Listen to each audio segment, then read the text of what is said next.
não grava, tá? A gente começou a gravar nesse momento. Se alguém tiver alguma objeção, você só falar e passar a palavra para a Laura e desejar aí uma ótima de próximos 50 minutos, 54. Um abraço. Obrigado. Obrigada, Marcos. Também é um prazer para a gente estar na incubadora. Enfim, muito obrigada por todos que estão aqui, né, por comparecer, por querer entender um pouco melhor sobre a nossa empresa. A apresentação de hoje é para ser mais um workshop, né, não é só uma apresentação, então, por favor, fiquem à vontade para interromper, para perguntar, para tudo, na hora que a gente estiver falando mesmo. Não é igual ao congresso, você precisa esperar os 5 minutos finais, não. Porque depois passa, né? Vai passar muito slide e a gente esquece. Então, fica à vontade, por favor, fiquem à vontade para interromper a gente a qualquer momento. Pode, enfim, liberar o áudio, parar a gente, não tem problema mesmo. Eu não sei nem como funciona o Zoom, se tem mãozinha levantada, o que é, mas fica à vontade para parar com o áudio. E a ideia é vocês conhecerem um pouco melhor a gente e a gente demonstrar soluções para essa área, né, de óleo e gás, navegação e essa área mais marítima e portuária. Então, começando, a Atmos Marine é uma empresa, como vocês já perceberam, incubada, uma startup incubada na UFRJ, uma empresa focada em meteorologia e oceanografia. A gente já está incubado já aí há uns 2 anos, e estamos crescendo, né? Nós somos uma empresa focada em previsão do tempo e previsão climática, né? Que é mais de longo prazo. Nós somos uma startup de base tecnológica e fazemos também monitoramento ambiental, análise de dados, coleta de dados, tudo voltado para meteorologia e oceanografia. As nossas soluções, basicamente, né? Esse é um slide meio de resumo, são relacionadas à previsão meteorológica e oceanográfica em diferentes escalas, de curto, médio e longo prazo, escalas locais, regionais e globais. A gente faz previsão para qualquer lugar do mundo, e não só previsão futura, mas também, né, fazemos análise de dados pretéritos, que a gente chama de Hindcast, estudos climáticos, de ondas e ventos. E a gente até fez um trabalho semana passada e conseguimos dados de até 100 anos atrás. Então, é bem interessante para quem está fazendo estudos de lugar, né? A gente faz design criteria também, né? Análise de dados ambientais para projetos de engenharia, de plataformas de petróleo, navios, tudo isso. A parte toda também de eólica indo offshore, né? A gente também está trabalhando bastante com isso. Fazemos o monitoramento de dados in situ, dados locais, a gente coloca equipamentos na água, a gente coloca estações monitorando os portos, plataformas, nos navios também, e a gente utiliza esses dados observados para melhorar as nossas previsões, a gente faz análise, dá os dados em tempo real, tudo isso. E fazemos modelagem hidrodinâmica, incluindo correntes, ondas, ventos, marés e mais. Isso é mais ou menos o resumo de tudo que a gente oferece. Né? Para a parte, a gente trabalha com diferentes indústrias, né? Não só navegação e gás, a gente trabalha também com agricultura, a parte de renováveis todas, mas os sócios, né, são muito focados na área de óleo e gás, nós crescemos fazendo projetos nessa área, e a gente entende muito as dores dessa área em relação à meteorologia e oceanografia, né? E por isso a gente tenta oferecer produtos já mais práticos para essa área, soluções mais práticas, né? Então, a gente dá boletins meteorológicos e oceanográficos, a gente pode fazer a cada 8 horas, a gente tem uma plataforma bem interativa de dados, bem fácil de entender, que a gente pode colocar os dados observados em tempo real, as nossas previsões, tudo isso. A gente faz janelas de operação. Pode falar. Alguém quer falar alguma coisa? Não.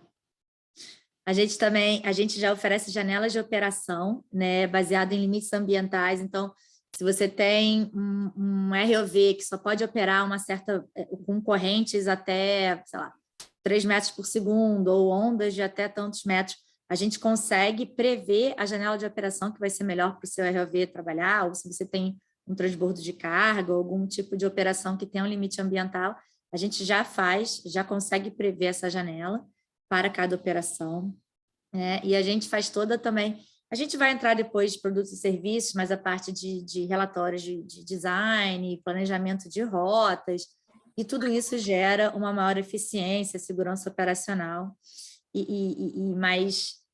na verdade, não só mais segurança, mas também mais economia financeira, né? Porque você tem muito menos risco. Eu vou passar agora para o meu colega, Ricardo. Ricardo é o nosso chefe de tecnologia, digamos assim, nosso pesquisador master, nosso pós-doutorado em engenharia oceânica e é meteorologista. Então, Ricardo. Obrigado, Laura. Bom, vou continuar entrando na parte técnica, mas antes, vocês estão me ouvindo bem? Então, beleza.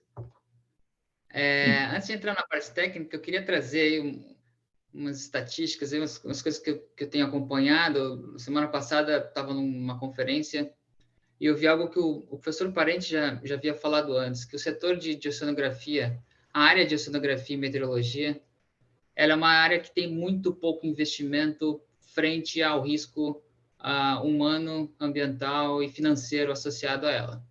Então, semana passada eu vi que, na verdade, não é que ela tem muito pouco, ela é a área que tem menos investimento entre todos os outros setores, nessa razão entre o quanto de investimento alocado a ela e um quanto de risco e impacto em vidas humanas e o setor financeiro. Então, se for pensar no mercado financeiro, logística de aeroporto, portos, todos esses outros setores recebem muito mais investimento em pesquisa e desenvolvimento frente ao risco que está envolvido. E o número que eu vi aqui nos Estados Unidos é assustador. Estão falando de, basicamente, ali em torno de 800 bilhões a 1,4 trilhões, um T de tapioca, 1,4 trilhões de dólares associados a riscos ambientais ao longo de um ano. Claro que isso varia de ano para ano. Eu não sei exatamente o número no Brasil, depende do estado, depende do ano, mas, enfim, é um valor muito alto. Bom, mas isso leva a crer que a gente tem pouca pesquisa e pouco desenvolvimento científico. Na verdade, não. Se você for ver, a meteorologia ela evolui muito rápido, a oceanografia tem modelos novos, a engenharia oceânica produz muita tecnologia muito rápido, né? Eu entrei na meteorologia em 2002, exatos 20 anos atrás, e a cada 5 anos parece que há uma mudança completa nos modelos, nos sistemas de previsão, nos métodos de medição, satélite e tudo mais. O que parece contraditório, né? Se você tem um investimento que é faltante e, ao mesmo tempo, você tem um desenvolvimento tecnológico, onde é que está o gargalo? E o gargalo está justamente nessa conexão, no que a gente chama de Research to Operation, R2O, que é ligar a pesquisa ao setor de operação e a parte prática, que é um gargalo que a Atmosmarine tem se dedicado com mais afinco. Então, esse slide mostra aí detalhadamente onde esses gargalos estão, na nossa opinião, como a gente pode fatiar essa transferência de tecnologia da universidade, dos produtores de ciência pura, a parte operacional. Então, a gente começa com a previsão de curto prazo, 3 a 5 dias, em que tem importante a regionalização, trabalhar com as escalas espaço-temporais. Depois, avançando, a gente sabe que a previsão ambiental ela aumenta a dificuldade, o erro, conforme se avança no horizonte de previsão. Então, nós trabalhamos de maneira conjunta, mas com foco separado na previsão de médio prazo, até 15 dias, utilizando múltiplos modelos. Não dá para escolher um modelo só e confiar nele. A gente usa vários modelos numéricos, com desenvolvimento de modelos estatísticos em cima. Previsão de longo prazo, subsazonal, e longo prazo é um termo muito amplo, né? Mas a subsazonal até 46 dias, em que é importante trabalhar não só a previsão, mas a maneira como se analisa essa previsão. Depois, a previsão climática, sazonal e até 1 ano, e expandindo para projeções climáticas até 100 anos, que é importante ter análise de certeza e como se analisa a física e essa extrapolação do modelo. E análise de extremos, que é a modelagem estatística, a modelagem estocástica, que é importante unir tudo, né? Unir tanto a qualidade do hindcache, a incerteza no ajuste das distribuições e como é feita essa extrapolação de extremos. Então, todos esses são setores que são muito dinâmicos. Pode passar lá. São muito dinâmicos em termos de pesquisa, de produção de papers. Eu vejo quase todo dia dezenas de papers na área de machine learning. Se você for ver quantos centros operacionais têm um modelo de inteligência artificial funcionando operacionalmente, são muito pouco, né?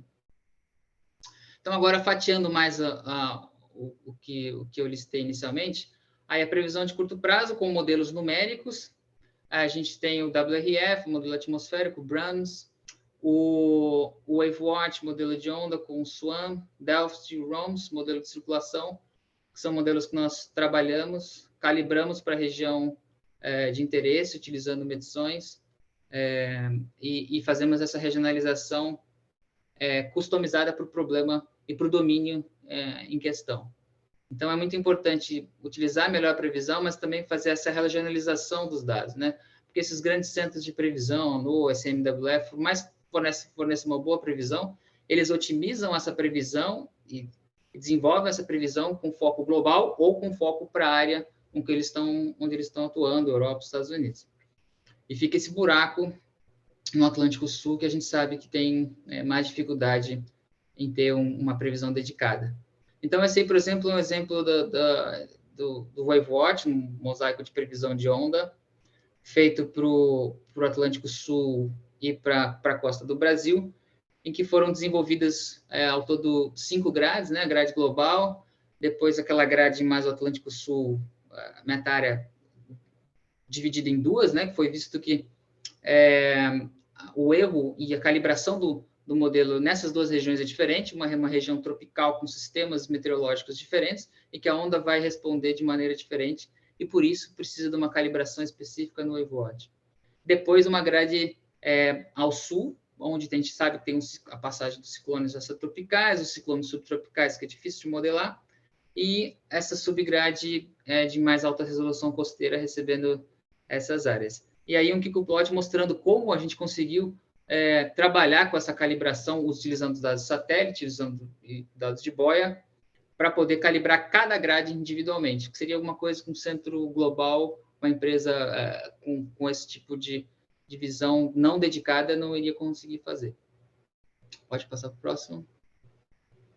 E aí a gente trabalha com modelos numéricos, que eu acabei de falar, e também com a previsão utilizando machine learning como pós-processamento. Então, além de desenvolver calibração e otimização dos modelos para os domínios que a gente está mais focado, é importante aprender com o dado e utilizar ferramentas que vão além da física para poder melhorar a previsão e a modelagem ambiental.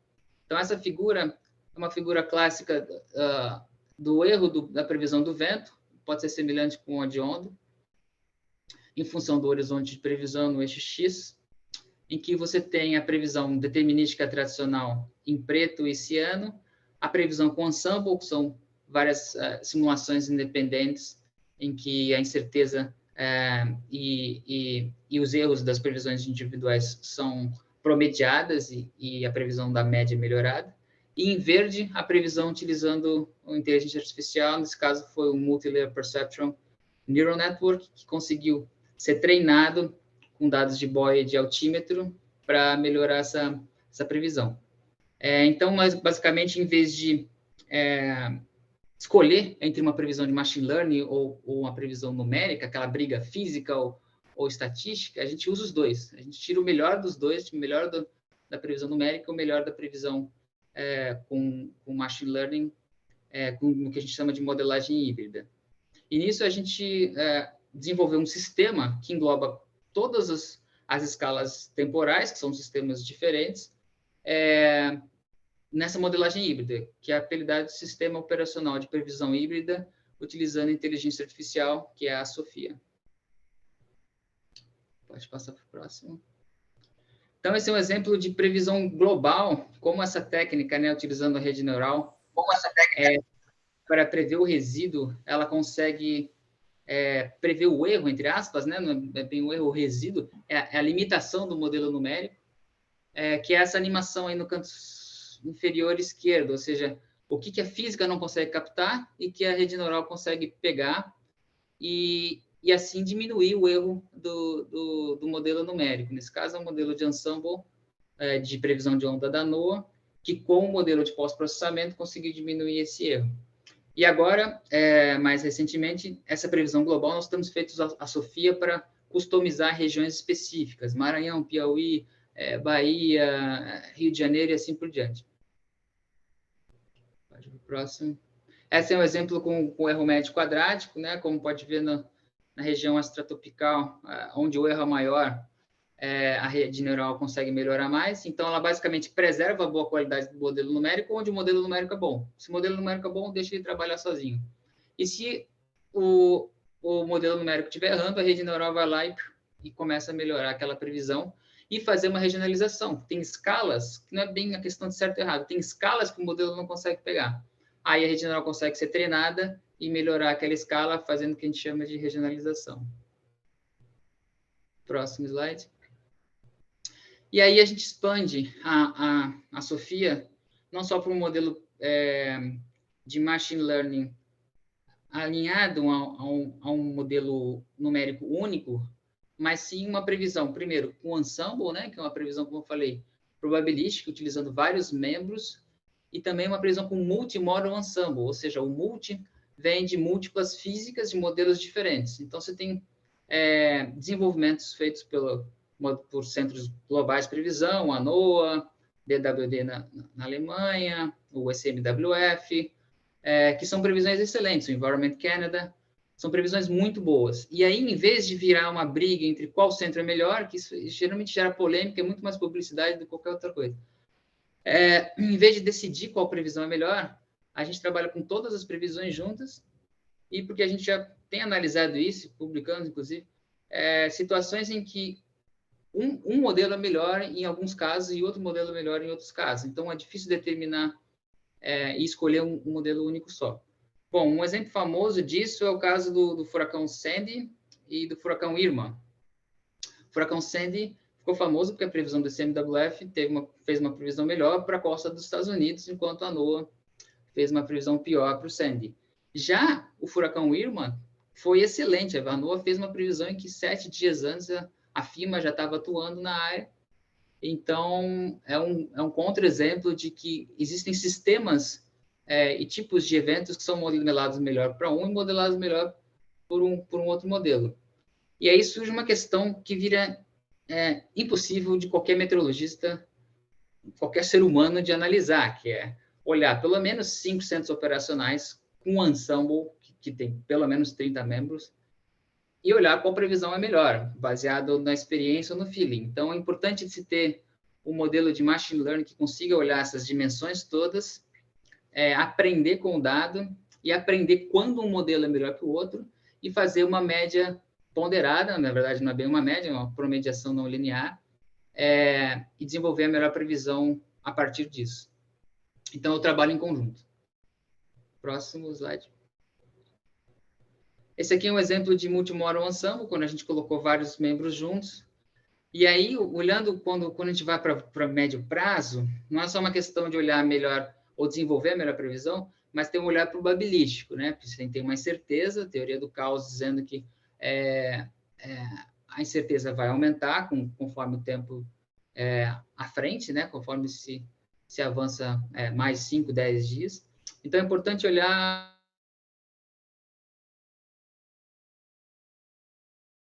certa previsão em um certo instante e, a partir daí, calcular probabilidades. Então, a gente sabe que, por exemplo, 10 metros por segundo e 3 metros de onda são valores muito usados na indústria. Então, a gente pode calcular a probabilidade de se ter ventos acima de 10 metros por segundo, como é o caso do meio, E a gente pode também olhar o máximo, você pode olhar o pior cenário dessa previsão com múltiplos ensembles e para se prevenir. E aí é uma análise que o tomador de decisão vai fazer, que o analista na prática vai fazer. Se ele quer arriscar.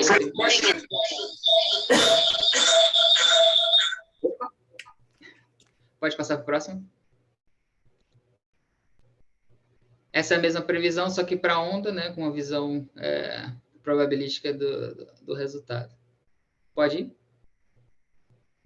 Bom, e aí é como a gente utiliza, a gente acabou de publicar um paper descrevendo um pouco a Sofia, descrevendo com vários detalhes como a Sofia trabalha com essa previsão com o ensemble, ou seja, a gente desenvolve um modelo de machine learning, que na verdade é um ensemble de machine learning, na saída do ensemble do modelo numérico, e a partir disso você pode utilizar tanto como um resultado uma previsão determinística, como uma previsão probabilística. Então, o gráfico de baixo mostra um espectro do sinal da intensidade do vento, nesse caso, em que a gente identifica as escalas para fazer um pré-processamento do sinal, um data mining para ver quais são as variáveis mais importantes e trabalhar com essa dimensão, que é um modelo multidimensional. A gente sabe que quando aumenta muito a dimensão, você pode perder o controle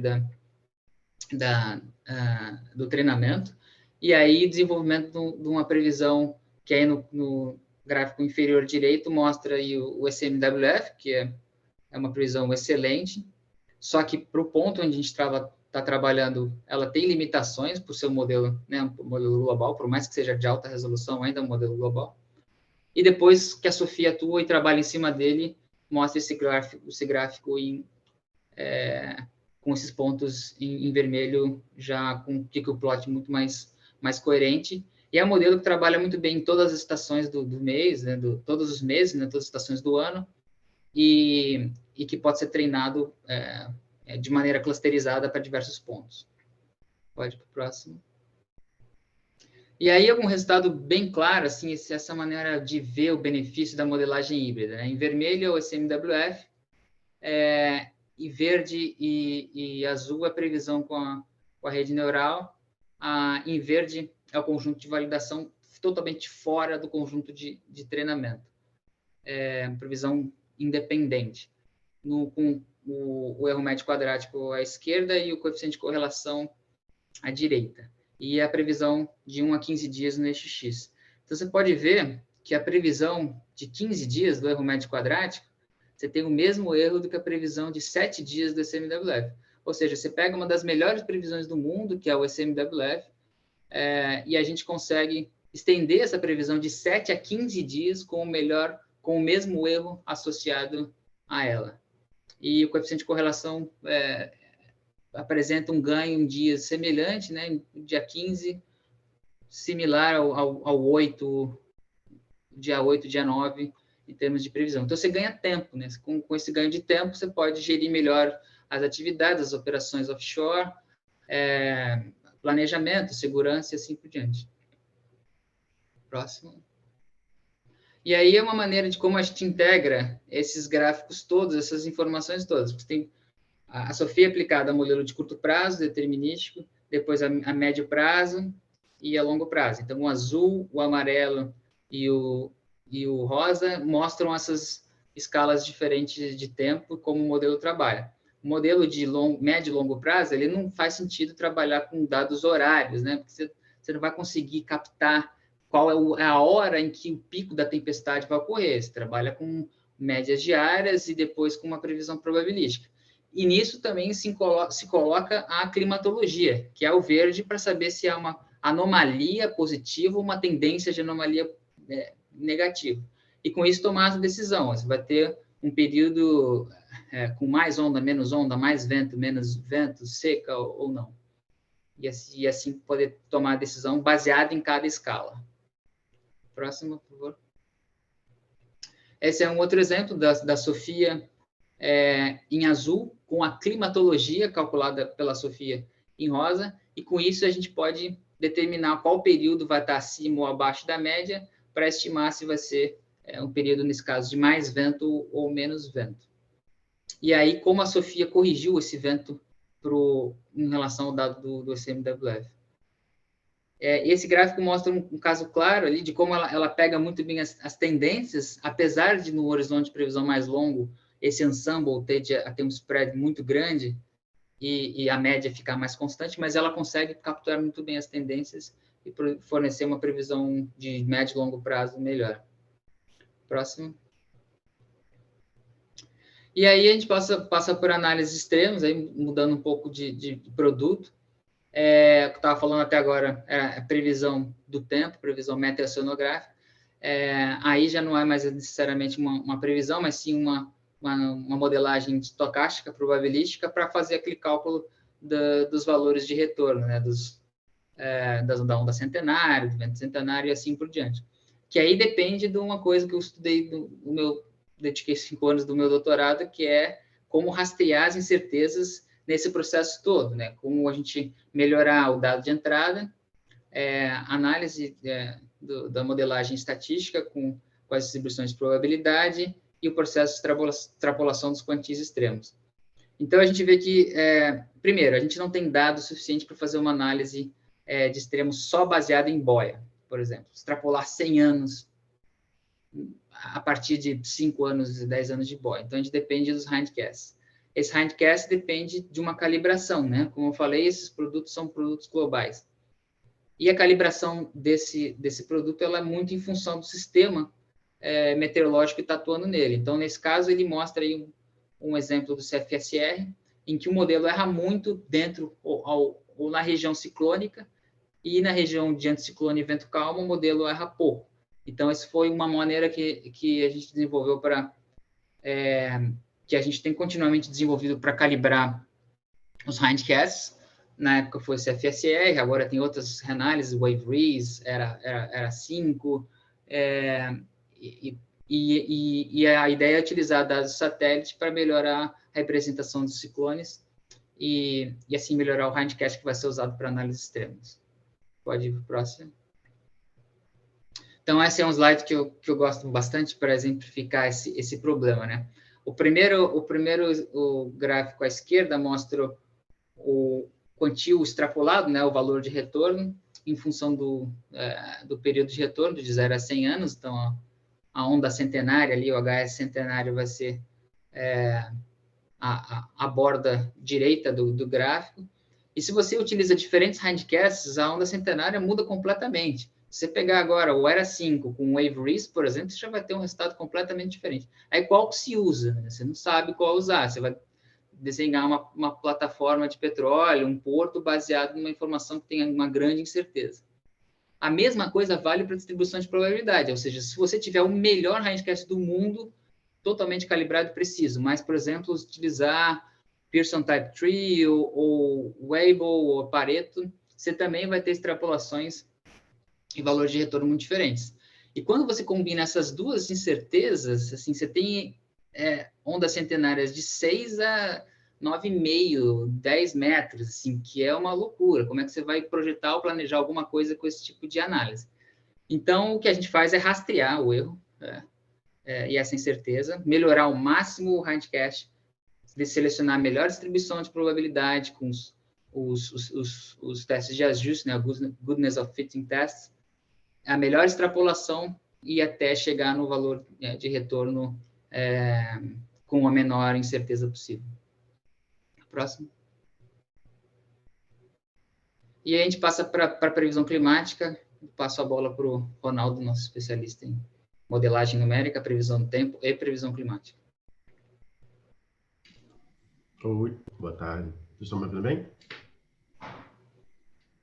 Sim. Bom, depois da explicação do Ricardo, e excelente explicação, o Ricardo falou um pouco das escalas de tempo, né, do tipo de ferramenta que é utilizada para cada tipo de horizonte de tempo. Então, cada problema, você tem um conjunto de ferramentas que é possível de ser utilizada.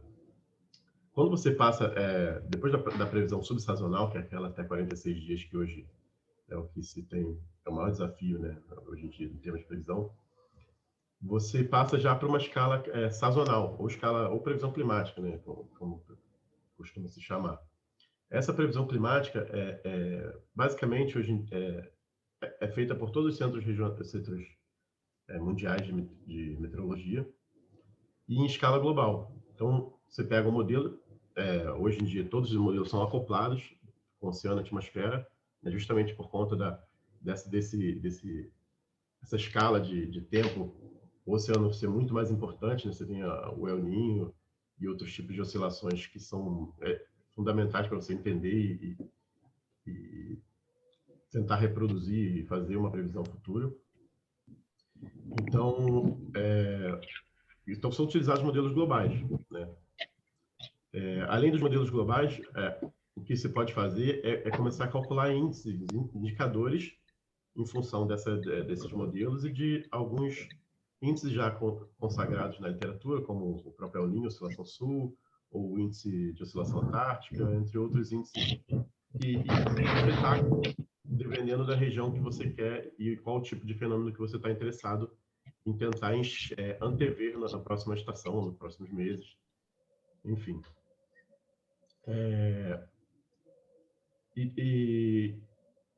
Além dos modelos globais, que são fornecidos pelos centros de previsões globais, o que se tem hoje em dia é a utilização de uma regionalização, assim como na atmosfera, regionalizar os modelos climáticos. Tá? Então, essa é uma técnica que a gente tem utilizado, que a gente chama de downscaling, né? Downscaling climático, que é você pegar o resultado de modelo global, escolher alguns membros e fazer as previsões climáticas baseadas no modelo regional. A vantagem disso é que os modelos globais, por serem climáticos, eles têm uma resolução bem mais grosseira, eles rodam 6 meses, 1 ano à frente. Então, geralmente, esses modelos têm a resolução maior do que 1 grau de resolução espacial. Então você vai ter uma previsão climática a cada 1 grau de distância, digamos assim. Aí pode passar para o próximo. Bom, aí, em termos de modelo regional, o que a gente tem, né, o mais utilizado hoje em dia é o RegCM4. Tá? Ele é um modelo regional que foi implementado e está implementado operacionalmente, né, e temos tido bons resultados em termos da previsão das tendências climáticas de diferentes regiões do Brasil. Então, esse aqui é um exemplo do RegCM, fazendo a previsão para dezembro do ano passado, na direita, e na esquerda a previsão, a chuva observada. É importante salientar que para as previsões climáticas, a gente não faz previsão como aquelas previsões, como o Ricardo falou, né? Para cada tipo de previsão você vai ter um tipo de análise. Então, nas previsões climáticas, a gente sempre analisa a anomalia do que o modelo está prevendo. Então, se ele está prevendo chuvas acima da média, ou de repente, se há um interesse num parque eólico, por exemplo, ele tem que saber se na próxima estação os ventos vão estar acima da média, ou na média, ou abaixo da média. Então, as previsões climáticas são sempre fornecidas em função da média. Até porque os modelos climáticos eles têm um viés próprio.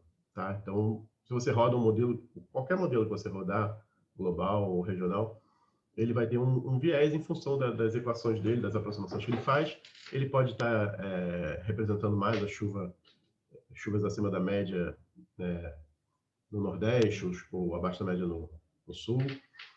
Isso ele pode apresentar como uma característica dele. Então, sempre que você precisa rodar um modelo climático, você precisa fazer um período de climatologia antes, de rodar 10, 30 anos antes, para você conhecer qual é o viés que esse modelo apresenta. Tá? Então, a partir desse viés é que a gente consegue estimar qual vai ser a anomalia de chuva, ou vento, ou temperatura prevista para os próximos meses. Tá? Pode passar, Alan.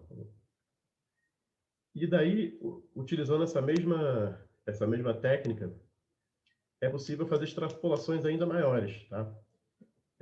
Se a gente pega os cenários do IPCC, que é o painel intergovernamental de previsão climática, ele tem diversos cenários para diversos tipos de aquecimento global ou tendência das emissões no futuro. Tá? A partir desses cenários globais, é possível fazer a mesma regionalização, tá? Utilizando os modelos regionais, que esses modelos climáticos que prevêem 30, 100 anos têm resolução mais degradada ainda, então costuma ter quase 2 graus de resolução para fazer essas previsões. E aí, com o modelo regional, você consegue começar a enxergar, colocar uma lupa ali nesses cenários de previsão e começar a enxergar o que está acontecendo em cada região específica que você está interessado. Só que é claro que, para fazer esse tipo de análise, aí o arcabouço estatístico necessário é muito maior. Você precisa de fazer muito mais análises estatísticas, fazer uma avaliação do erro desses modelos, para retirar toda a informação que você tem dentro dessas previsões e que podem ser acessadas, mas mediante um trabalho bem mais criterioso e mais de longo prazo, né? Então, você precisa selecionar cenários e fazer simulações e utilizar muitas ferramentas estatísticas para poder retirar e, por exemplo, ter uma curva de tendência de vento ou de altura significativa de uma determinada região nos próximos 50 anos, por exemplo. Tá? Então,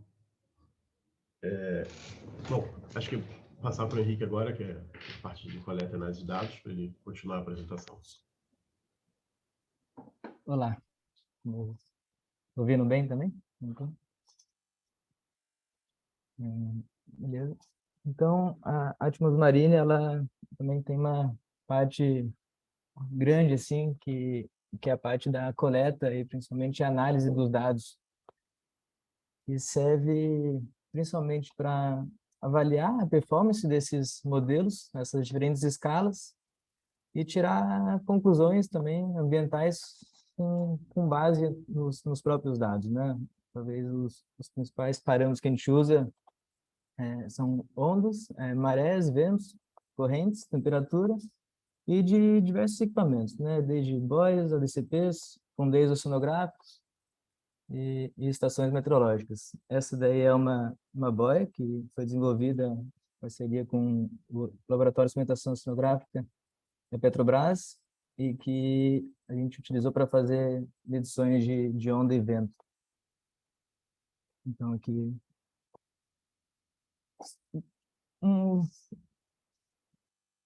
parte do controle de qualidade talvez seja um dos mais desafiadores para essa parte de análise dos dados, principalmente para a nossa área de machine learning e de validação da previsão, né? A gente precisa de um dado realmente qualificado para poder tirar essas conclusões, o que nem sempre é trivial, mas que a gente usa muitos dados públicos do PNBOIA, Sincosta, Rede Ondas, e que daí a gente faz uma batelada de testes de controle de qualidade para certificar essas medições.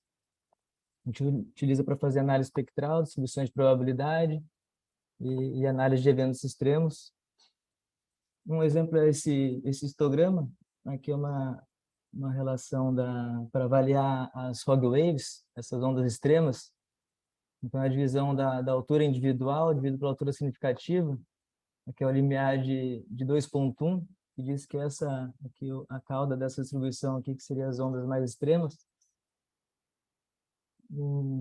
Na direita aqui é a série temporal, a gente coloriu aqui os grupos de onda, também hoje em dia a gente está chamando bastante atenção para analisar não só a série temporal inteira, mas sim os momentos dos grupos, que são as séries de ondas maiores, e avaliar essas distribuições, né? Então, aqui na esquerda é a distribuição de Gauss e à direita é a distribuição de Rayleigh, que se aproxima para a série de Rive e para a série de altura individual, né? E aqui é um exemplo só da quantidade de medições que já tivemos na nossa costa, que agora até o PNBOIA está fazendo um bom trabalho, de novo, contínuo, agora com essas boias spotter, de fazer várias medições, mas então um evento extremo, que na boia de Rio Grande, na boia do PNBOIA, passou de 8 metros de onda, e que esse evento foi detectado aqui, daí tem várias outras medições, tudo medição, na boia de Rio Grande, boia de Santos e de Vitória do PNBOIA, as boias RJ2 e RJ3 do Sincosta, de um sensor de pressão que a gente colocou na Praia da Reserva, no Rio de Janeiro, uma outra medição da rede Ondas na Praia do Cassino, uma outra em Santos, na Ilha de Palmas.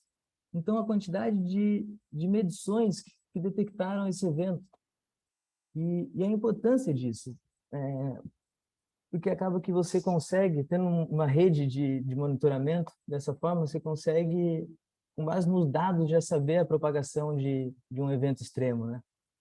Então, mostrando só a importância desses sistemas de monitoramento. Pode passar. E aqui a análise espectral, que, pelo que a gente ouve falar, a indústria de óleo e gás ainda não implementou, ainda não está fazendo um uso, talvez, usando todo o potencial que pode ter essa análise que o professor Parente desenvolveu em 99, no doutorado dele, que é a DAT e a PLEDS. Então, isso daqui no eixo X é o tempo, no eixo Y é o tempo, no eixo X é a direção, as cores, as faixas de período e as barras de vento. Então, para avaliar a climatologia de ondas de uma região, por exemplo, isso aqui é para Arraial do Cabo. E como que a gente também utiliza essa técnica para avaliar, em modelagem de onda, por exemplo, a gente costuma avaliar também bastante o espectro. Então, os nossos modelos operacionais, a gente tem saída espectral para fazer gráficos desse tipo. E aqui também embaixo é a evolução do espectro direcional, né?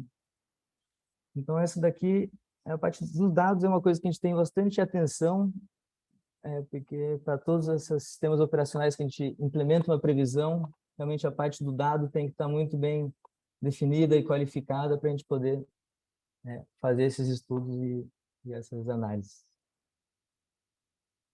Acho que é isso. E voltar para a Laura, para ela apresentar os nossos produtos e serviços. Obrigado. Obrigada. Nem vi que eu estava no mudo. Fazer um rápido break aqui para acordar todo mundo, ver se está todo mundo aqui ainda. Foi muita informação, né, profunda, mas aí coisas complicadas. Enfim, alguém tem alguma pergunta? Alguém quer falar alguma coisa? Eu vou entrar um pouco agora na parte mais comercial, de produtos e serviços que a gente oferece para dar suporte a toda essa parte, né, de previsão e dados e toda essa parte tecnológica. Mas, Andrione, pode falar, ótimo.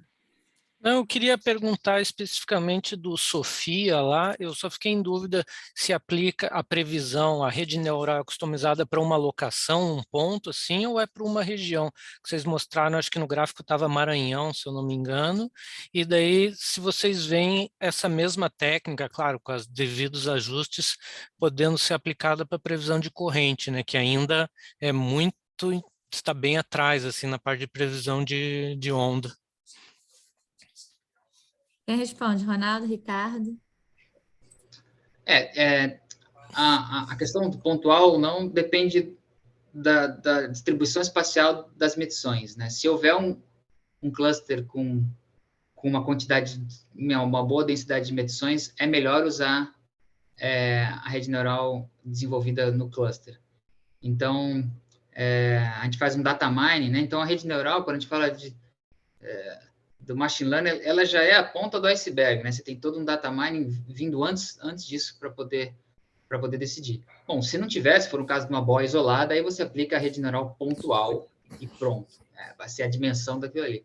Se tiver um cluster, e se o cluster for estatisticamente homogêneo, que foi o resultado da grande parte da discussão no nosso último paper publicado, depois a Laura vai passar pelo DOI lá, a gente pode passar para vocês o DOI. Ele explica isso, como fazer essa clusterização e como decidir se é melhor um ponto ou uma região. Entendi. Então, na metodologia do SOFIA tem essa pré-etapa aí de clusterização dos dados lá, usando os próprios dados do modelo para ver as regiões similares, é isso? Exato. E mesmo na região similar, se tiver um ponto muito fora, por alguma questão orográfica, de contorno de costa ou o que for, esse ponto vai acabar sendo modelado sozinho. É meio similar à Regional Frequency Analysis, lembra que eu já falei várias vezes? A Regional Frequency Analysis também trabalha isso. Se regionalizar, melhora, mas se for uma região muito heterogênea, piora. Então, você acaba balanceando isso. Sobre a previsão de corrente, depende exatamente da mesma coisa. Se tem medição, se a medição ela é estatisticamente bem representada, e a partir daí desenvolver um modelo. A gente ainda não tem a SOFIA aplicada à circulação ainda, mas a gente quer chegar lá que a gente está movendo para a SOFIA acoplada. Então, seria uma maneira de olhar a acoplação numérica já está sendo feita junto com o machine learning acoplado. Então, seria o caminho que a gente está querendo seguir, mas a gente ainda chega lá. Beleza, valeu, Ricardo. Valeu. Alguém mais tem pergunta, gente? Alguém mais quer falar? Opa, eu não consegui levantar a mão aqui, não sei como é que é. Levanta, mas você Não, pode fazer uma levantou, pergunta aí? Pode falar. Tá, fazer uma pergunta aqui. Bom, eu trabalho aqui na sonografia da Petrobras, especificamente com a parte de monitoramento e previsão, suporte para as operações.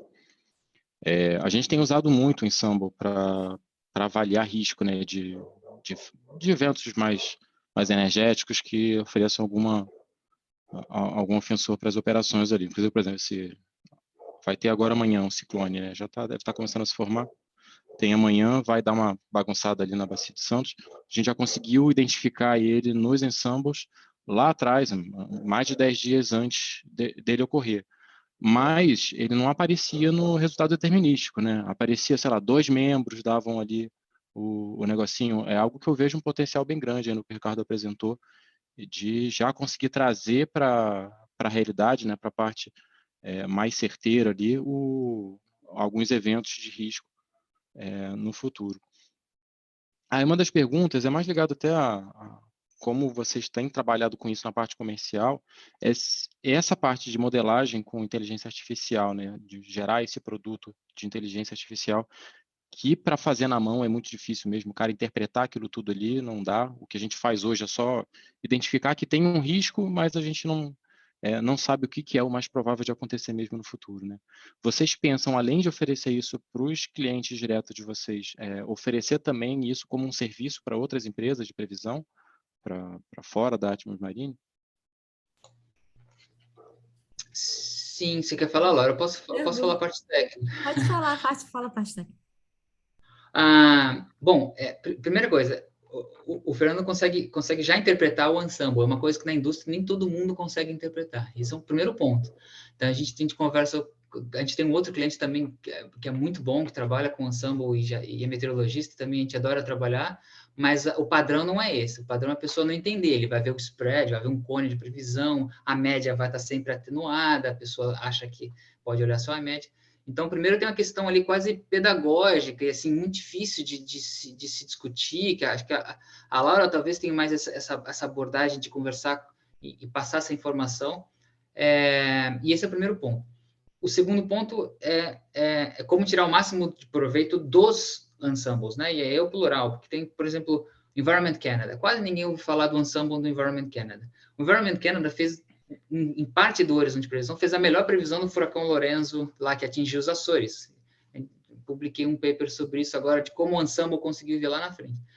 E aí tem o ensemble da NOAA, que agora está passando por grandes modificações, a versão 13 vai chegar muito próxima do SMWF e a previsão do SMWF. Então, olhando esses ensembles em conjunto e fazendo essa interpretação dos resultados com o machine learning, corrigindo o viés, aí eu acho que é o caso ótimo, que também a gente consegue extrair a melhor previsão, a melhor acurácia, ligar com a questão de comunicação, porque se o cliente quiser saber a hora em que o extremo vai acontecer 10 dias, daqui a 10 dias, ou o HS se vai ser 5.7 ou 5.9, é impossível, mas você sabe que vai ter naquele range algo em torno de 5 a 7 metros, e aí pode fazer uma previsão.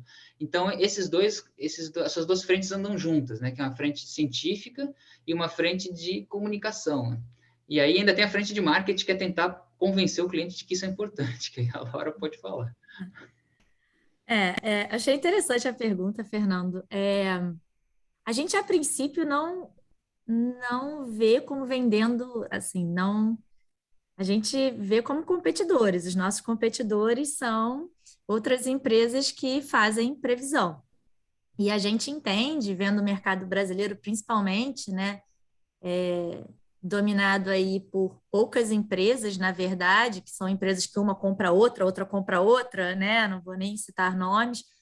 E a gente sabe que a previsão oferecida não ela não é feita com tanta, não quero falar a palavra errada, tanta regionalização, tanta acurácia, não tem tanto machine learning envolvido, não está pegando todos os dados observados daquele local.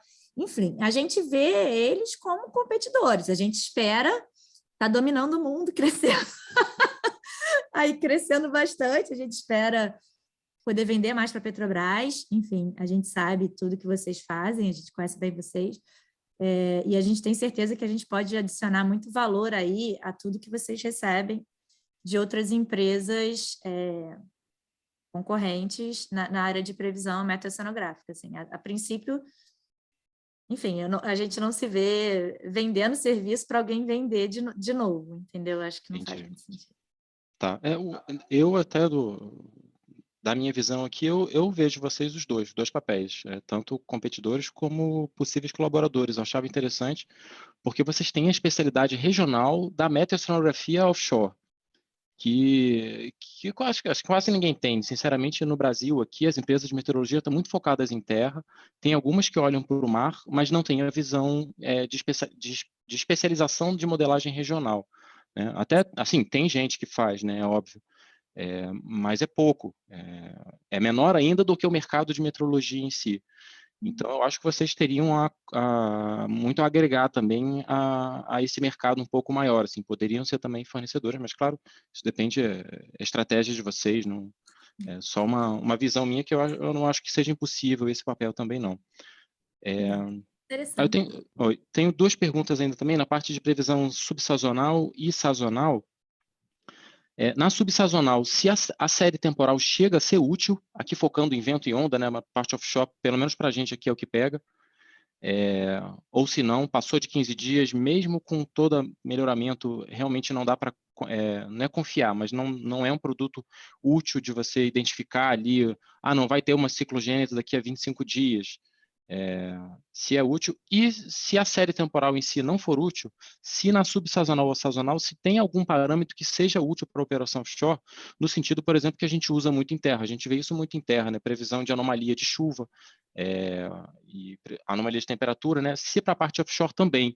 Eu entendo que é um pouco mais complicado, porque você vai ter que adivinhar ali quais são as anomalias dos campos de massa mais prováveis para daí estimar o que aquilo vai resultar em vento, em geração de onda.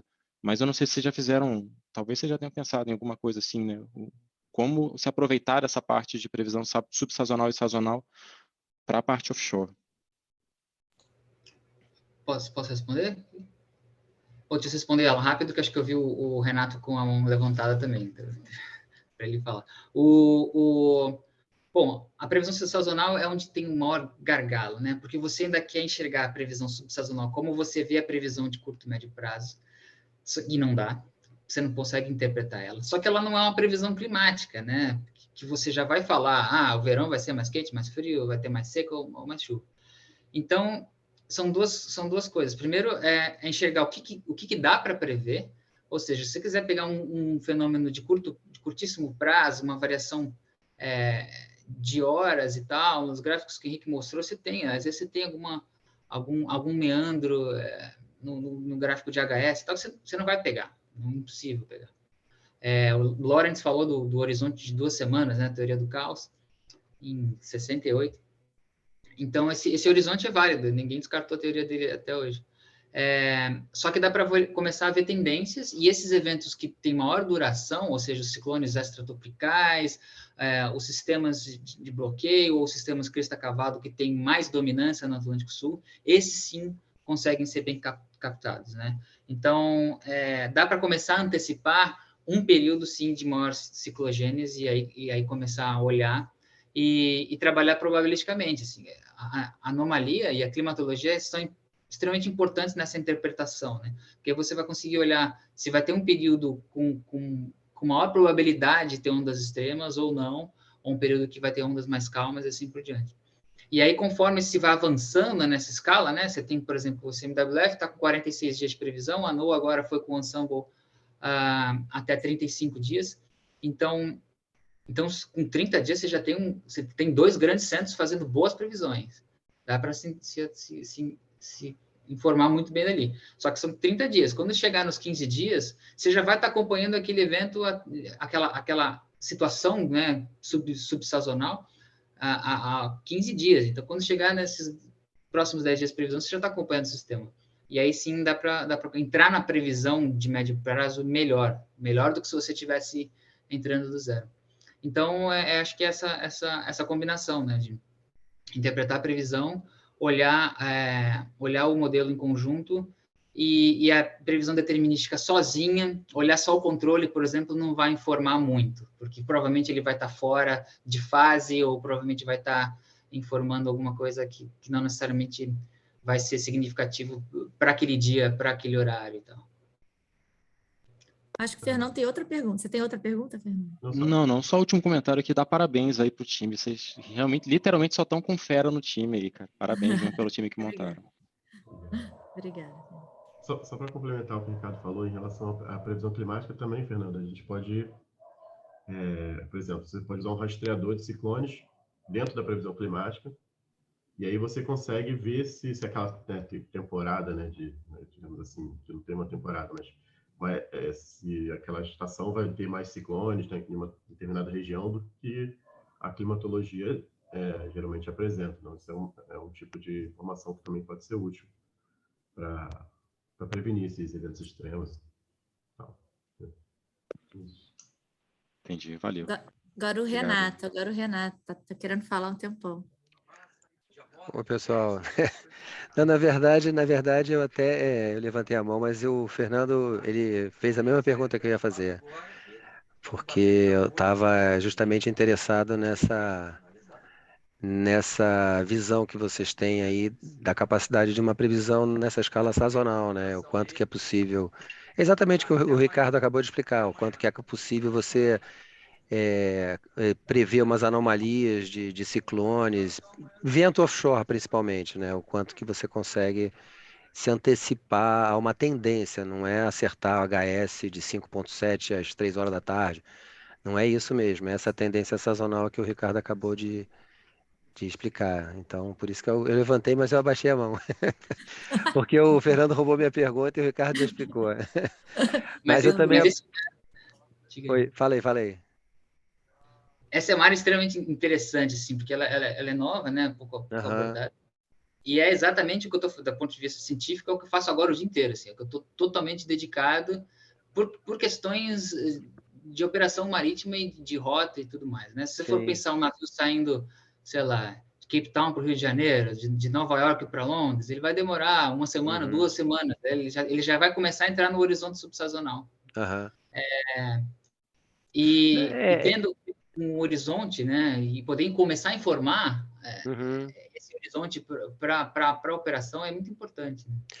E mais do que subsazonal, a gente também está olhando uma escala um pouquinho maior, né? Porque você tem uma operação que você quer fazer e você planejou para o verão, porque o verão você sabe que é um período de condição melhor para você fazer. Mas aí você dá o azar de pegar como teve agora em janeiro desse ano. Você teve um período de janeiro que teve ventos fortes para caramba na nossa região aqui, que não era esperado. Então, mas eu fiquei esperando janeiro para fazer a operação e não deu para fazer. Então, teve um tempo de espera muito grande que é atípico para essa região. Então, essa escala também maior, assim, esse janeiro vai ser atípico. Se prepara, então faz em fevereiro esse tipo de planejamento, entendeu? E é legal porque você tem esses meses, né? Maio é um mês, assim, abril, maio é um mês que você não sabe o que vai acontecer. Pode ser super calmo ou pode vir uma bomba ali. Então, é possível você saber com antecedência de uns 3 meses como é que vai ser esse maio? Em termos de vento? Chuva sim, acho que é uma coisa que tem mais experiência para acertar pelo menos tendência e tal, mas vento é possível? Vai ter mais entrada de ciclone? Não sei, é isso que eu tinha interesse de acompanhar, o que vocês estão bolando aí para melhorar esses acertos, entendeu? 3 meses já foge da escala do 46, já começa a entrar Exato. No modelo climático. Já. Exato, exato. Melhor essas Não, mas tem como fazer assim, Renato.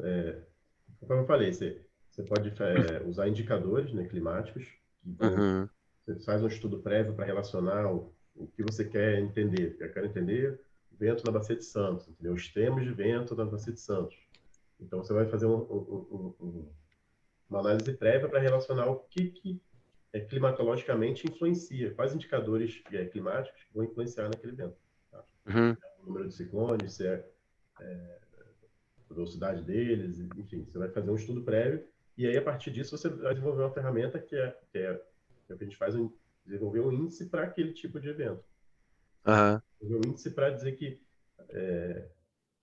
aquela estação vai ter ventos extremos acima da média, entendeu? Mas isso aí, geralmente, a gente faz para cada região e para cada parâmetro, né? A chuva, conforme você falou, é o mais utilizado, então todo mundo está preocupado aí, tanto na agricultura quanto na hidrologia, enfim.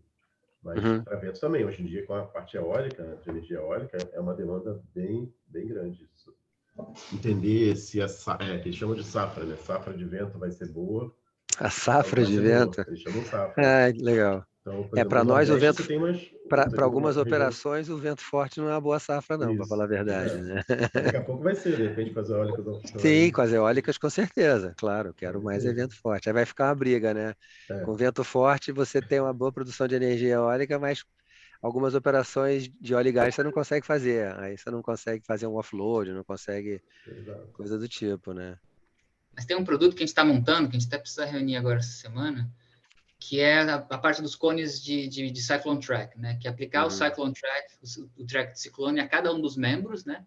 Então, você tem 51 membros do ensemble do SMWF, da previsão de 46 dias, mais 35 membros 30 membros da previsão da NOAA. Então, a gente começa a fazer o track desses ciclones e faz o Cyclone Track para depois fazer o cone, onde esses ciclones têm probabilidade de se dirigir, e aí em termos de intensidade e de posicionamento. E a partir daí fazer esses mapas probabilísticos. Então, essa é uma maneira também de olhar se há uma tendência maior ou menor nesse horizonte tão longo.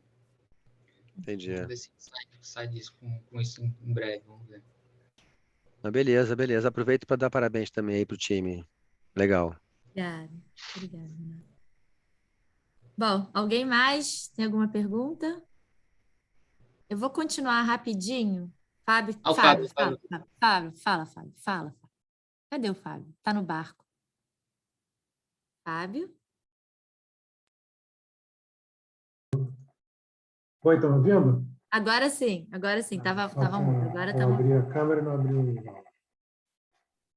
Tenho uma questão que eu fico pensando, na verdade, a gente começou a estudar isso, e eu acho que vocês são especialistas que podem ajudar.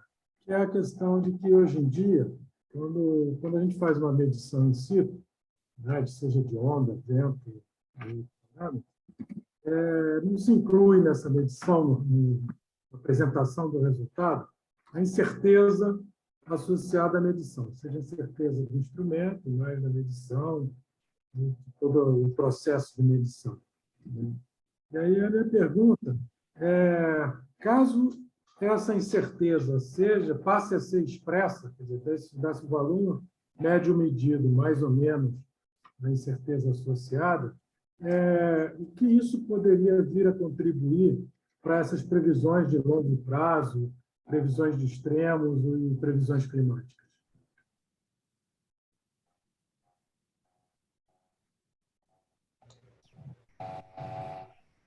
Esse é um tema que envolve várias frentes, né? Primeiro, de desenvolvimento da parte de instrumentação, né? De como diminuir essa incerteza, que vocês têm trabalhado décadas nisso. E depois na parte de assimilação de dados, como essa certeza vai ser considerada no modelo de assimilação. E aí entra o machine learning também, porque o machine learning ele precisa ser treinado, fazer o esquema de otimização baseada no treinamento. E aí, se tiver um dado, por exemplo, de vento, né, do altímetro, do escaterômetro e do anemômetro da boia, você já tem 3 incertezas completamente diferentes, né? E Tem aquelas técnicas de triple multiple collocation para estimar a incerteza de cada um dessas.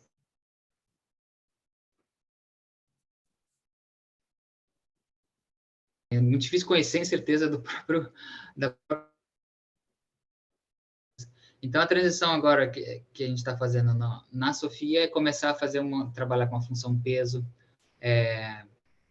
para distinguir esse tipo de treinamento, principalmente no mar, né? No mar é uma coisa muito diferente. Em terra tende a ser mais homogênea, assim, a qualidade dos instrumentos. E a partir daí conseguir fazer um treinamento melhor, assim, que possa distinguir isso daí. Mas eu não sei se o Henrique tem alguma coisa mais a dizer sobre os instrumentos em si. Eu imagino que vai dar um parâmetro até para a questão da validação do modelo, né?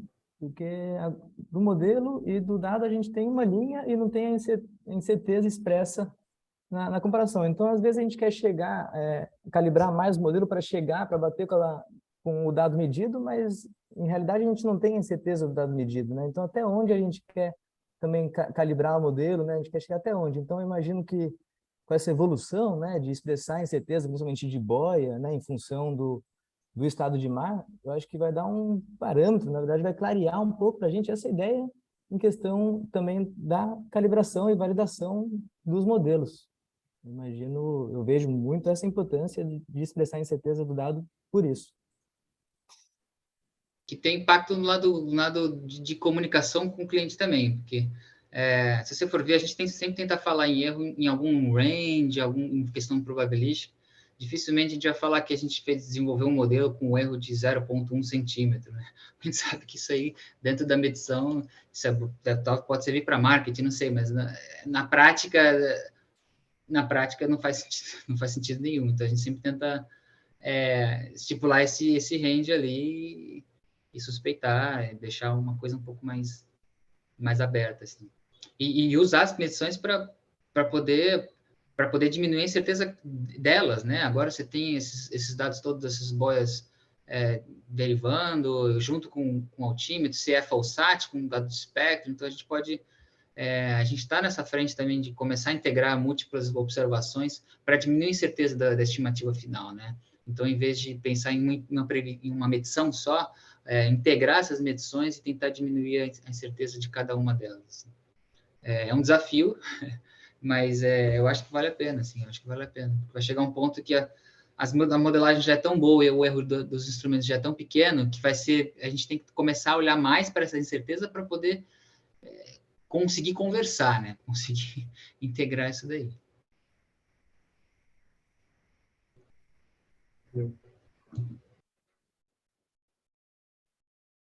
Fábio, tá aí? Tô. Mais alguma coisa? Não, eu acho interessante. Na verdade, eu comecei a olhar isso pensando exatamente nas previsões climáticas, né? E de extremos de vida útil de plataforma, de estrutura offshore, né? Que você, na verdade, faz uma projeção futura em que desconhecer a incerteza exatamente do elemento inicial, que foi a medição feita até o momento atual, você está, vamos dizer, diminuindo a incerteza final, consequentemente, no caso de engenharia, que é comigo, né, você está acaba colocando um fator de segurança maior no que você faz, ao invés de trabalhar com uma certeza maior e, consequentemente, reduzindo o teu risco associado. Vou conversar com o que aí um dia vamos fazer um bate-papo. Mas esse era um problema que há 5, 10 anos atrás, se você lembrar, a gente não tinha, né? Porque os hindcasts eram tão ruins, as previsões eram tão ruins que a estimativa da boia, por mais certeza que tivesse, era sempre melhor do que do modelo, né? Você tem 2% ou 5% de erro, o modelo vai errar 25%, então tá bom. Agora não. Agora você tem satélite com o JSON 3 e tudo mais, extremamente preciso, você tem medição, hindcast, previsão de curto prazo a gente está falando de 0,97 de coeficiente de correlação em previsão, é muito alto. E aí começa, assim, a gente resolveu um problema, vamos comemorar, mas nem tanto, porque surgiu outro problema, porque agora a gente tem que começar a considerar a incerteza da medição. E nessa veio uma das modelagens que a gente tenta fazer, que é a modelagem híbrida em monitoramento para desenvolvimento de boias virtuais, né? Que a gente começou a ver que em alguns momentos o modelo tinha incerteza menor do que a medição. Isso é muito louco.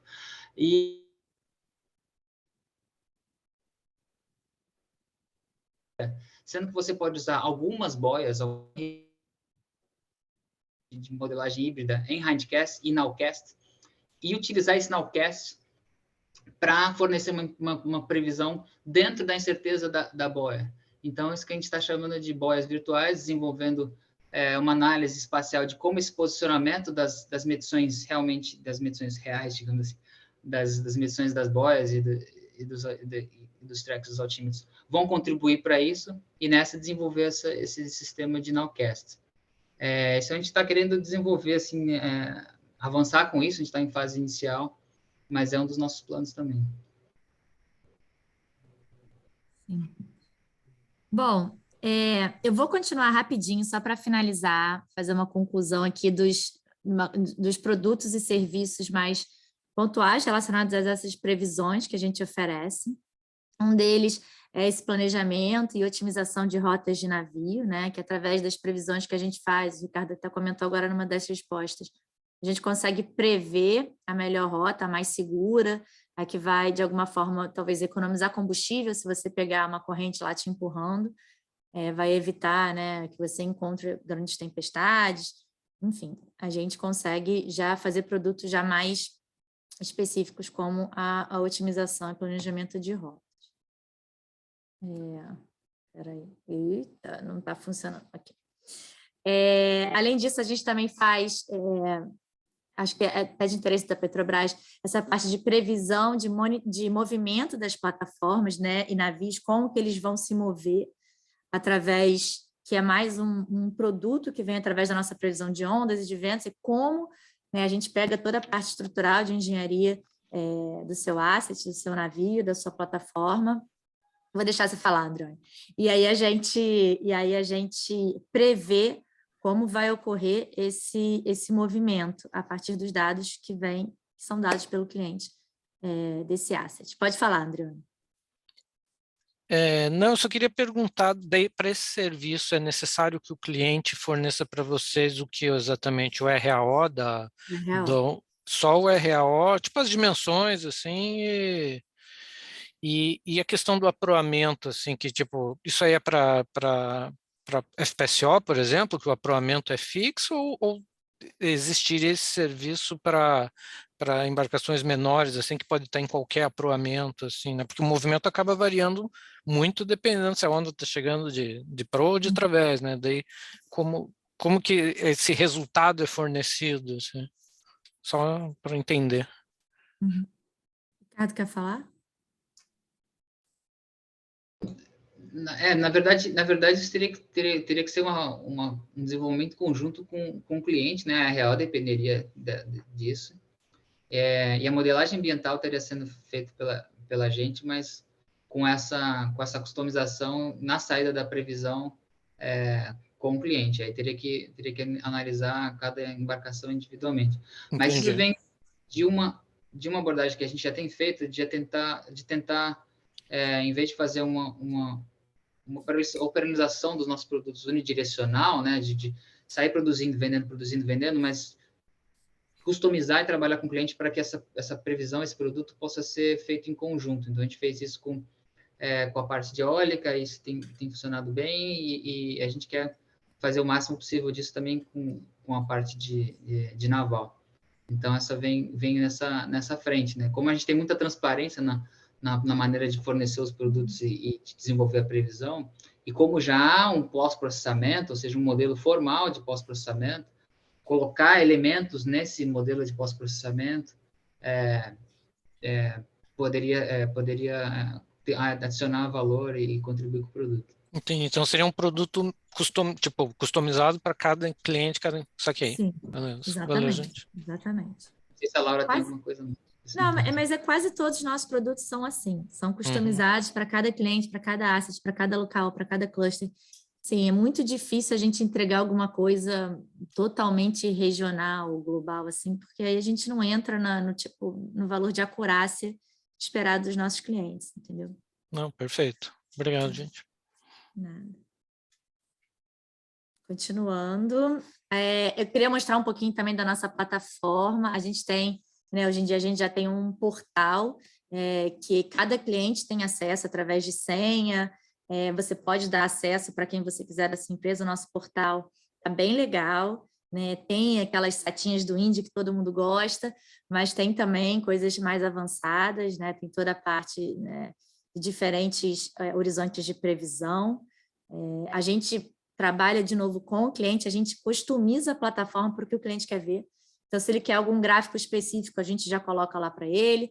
Se ele quer algum tipo de avaliação comparando com dados observados, a gente já coloca lá para ele.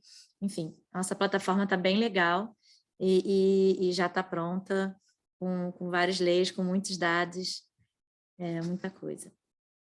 Dentro da plataforma, a gente tem uma área também que você pode solicitar dados históricos.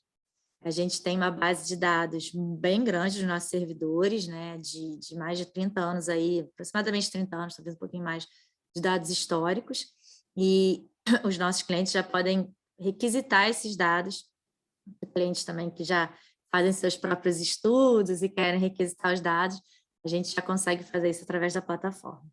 Outra vantagem é a parte dos relatórios automáticos. A gente tem uma parte toda de, né, várias vezes o cliente pede, poxa, eu tenho que entregar um relatório cada mês para o meu gerente, tem que estar falando isso, isso, isso.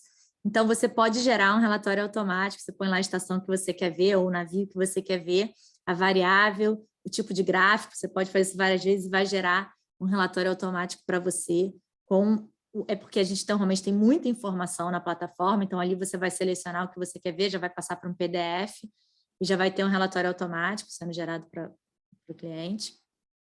A gente tem toda essa parte de comparação das nossas previsões, né, das nossas diferentes previsões com os dados observados do cliente, se ele tiver dados observados ou de boias próximas ou de estações próximas, sei lá, do INMET, enfim. Então, a gente faz toda a parte de comparação para ver como a nossa previsão está se saindo em relação a outras previsões e em relação ao dado observado. Então, dessa forma, fica muito claro para o cliente, né, o nosso valor agregado, né, como a gente está melhorando aí, chegando mais perto, né, fazendo uma previsão melhor. E isso faz parte de muitos... Eu entendo que muitas empresas usam isso para a parte de medição, né, de demonstrar que a previsão está boa. A gente já oferece isso na nossa plataforma. Boletins, a gente está, né, boletins até por mensagem de texto, boletins até 3 vezes por dia, pode ser enviado do jeito que o cliente quiser, pode ser até, sei lá, se quiser alguma coisa por FTP, se quiser alguma coisa que apareça talvez no ECDIS, do navio, enfim, a gente trabalha da forma que o cliente quiser e dá muito frequentemente a gente atualiza os nossos modelos, a gente roda os nossos modelos, então a gente tem resultados pelo menos 3 vezes por dia, a gente dá alertas de risco que também chegam por celular, a mensagem de texto para quem o cliente quiser. E como eu falei, a gente trabalha com o cliente também para entregar esses dados, entregar esses resultados da forma que for melhor. A gente tem clientes que, por exemplo, não querem ver a nossa plataforma porque já tem uma plataforma própria. Então, a gente oferece os dados em APIs ou em FTP, ou o que quer que seja que o cliente possa ingerir mais facilmente para colocar na plataforma dele próprio. Se ele não tiver, pode usar a nossa plataforma, mas a gente trabalha, de novo, de forma customizada com cada cliente para entregar os dados e demonstrar esses dados da melhor forma possível e entregar da melhor forma possível para cada um. A gente é extremamente flexível com isso. E, como foi falado, né, nós somos uma empresa de ciência e tecnologia, a gente trabalha muito na parte operacional, mas a gente trabalha muito na parte de P&D, né, de pesquisa e desenvolvimento. Né, todos nós, cada um de nós aqui, a gente escreve artigos científicos. O último artigo científico que a Atmos Marine publicou foi esse, relacionado a redes neurais dessa parte de Maranhão, Piauí, que a gente fez para um cluster de eólico, de uma empresa eólica no Brasil. E está bem interessante, que descreve bem a Sofia. A Sofia é um produto, né? Não sei se ficou claro, mas a Sofia é um produto da Atmos Marine, uma coisa que a gente inventou, nossa marca registrada. Enfim, e está descrevendo bem e já está, né, publicado e revisto, e já estamos recebendo muito apoio para isso. E a gente está com uma salinha bem legal também dentro da incubadora. Saiu o Henrique olhando o nosso monitor, você vê o monitor atrás do Henrique ali. Então, a gente está no Rio de Janeiro, né? E quem quiser encontrar a gente também, a gente é muito fácil, aberto, reunião, quando o cliente quiser. Então, estamos próximos. E é isso, só para finalizar, né, concluir, o nosso diferencial é esse, a gente lida com muitos modelos, a gente faz a regionalização, a gente faz diferentes prazos de tempo dessa parte de previsão, e a gente tem uma acurácia assim, bem maior mesmo do que você simplesmente entrar no seu celular e olhar um aplicativo. Por mais que esse aplicativo te dê diferentes modelos, a gente não vai estar integrando os modelos, né? A gente integra tudo, coloca, né, inteligência artificial, machine learning em cima disso para dar realmente para cada cliente, para cada local, a melhor previsão e os melhores dados. E é isso, né? Não quero gastar muito mais o tempo de vocês, foi muita informação, mas obrigada aí todo mundo por participar, todo mundo por estar aqui. E se alguém tiver mais alguma pergunta, por favor, fique à vontade aí para levantar a mão ou abrir o microfone e falar. Obrigada, gente. Pode falar, Adriane. Eu tinha mais uma pergunta, na verdade, que a gente começou a ter, não começou a ter, que sempre teve, né, mas problema com escola aqui, que antes acho que acontecia e como media o vento só nos últimos 10 minutos, não ficava registrado, você nem via aquela intensificação rápida e a desintensificação. Daí se vocês têm, a gente procurou na internet no geral, né, algum método de prever esse squall, seria um nowcast, eu imagino, assim, porque os modelos não representam isso bem, né? Se vocês têm algum serviço nessa linha, assim, não sei se o Fernando Matos, que também, eu acho que ele é o mais acionado, bem mais acionado que a gente aqui sobre isso, se ele tem alguma pergunta nessa linha também. Oi, André.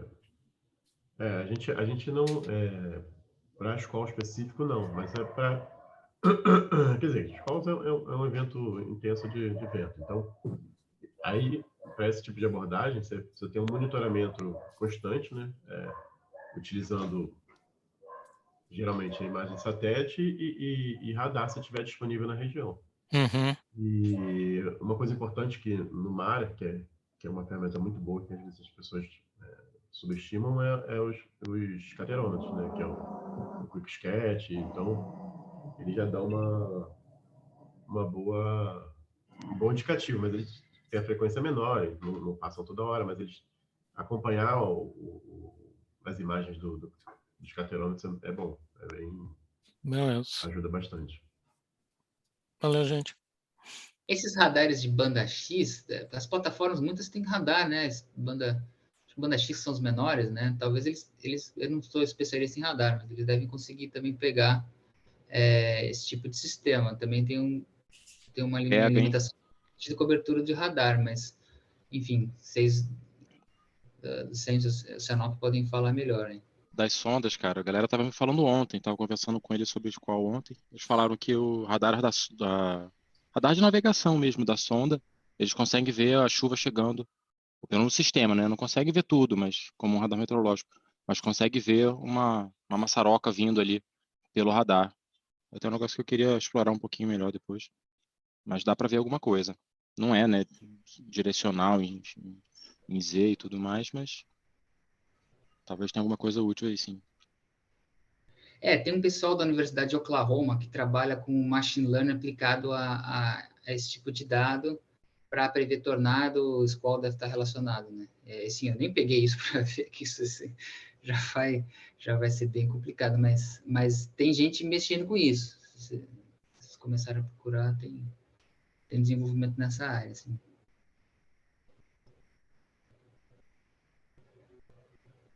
Essa área de curtíssimo prazo é difícil, né? É muito difícil, assim, pegar esses eventos que acontecem em curtíssimo prazo e não são previstos. Acho que isso vai ser um gargalo aí.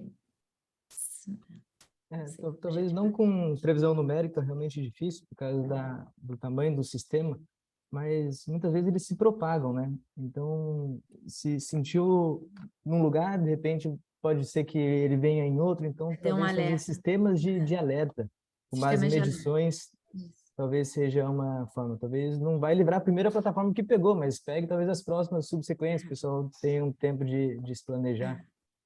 Aí seria um nowcast mesmo, como o André estava falando. E, de Mas já repente, dá em para cima fazer o desses alerta. dados, se coloca como o Ricardinho falou, um machine learning, né? Em cima desse sistema de propagação de eventos, né? Porque é outra coisa que é bem manual, né? O cara olhando ali os sistemas, tudo mais. Até tem a Fortran, essas coisas, mas a interpretação é toda muito manual. É todo cara olhando ali e vendo para onde é que está indo o sistema, se está crescendo, se não está. Faz sentido, alguma coisa nessa linha mesmo. Mas isso tem coisa que eu acho que o machine learning vai agregar valor, mas tem limitação, sabe? Tem algum ponto que a gente nunca vai conseguir substituir o ser humano ali parado olhando em cima. Então, acho que também esse tema é bom para poder estabelecer o limite, né? Até onde a gente consegue modelar, operacionalizar e tal, e qual que é o ponto que a gente tem que voltar para os anos 90, 80 e ficar ali em cima do dado, olhar em cima da carta sinótica, em cima da imagem de radar e tal, que eu acho que é importante também.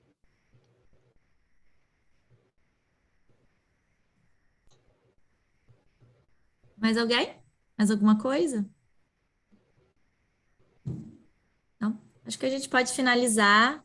Mas, gente, foi um prazer. Muito obrigada. Marcos, então, finaliza aí, por favor. Não, só agradecer a todo mundo aí, poxa, passamos aí do horário que o pessoal se manteve presente, então agradecer a todos, dizer que ficamos à disposição também, vocês têm os nossos e-mails de contato, se não, entra na nossa página lá, incubadora da COP, e os contatos da Laura estão aí, e muito obrigado e até uma próxima.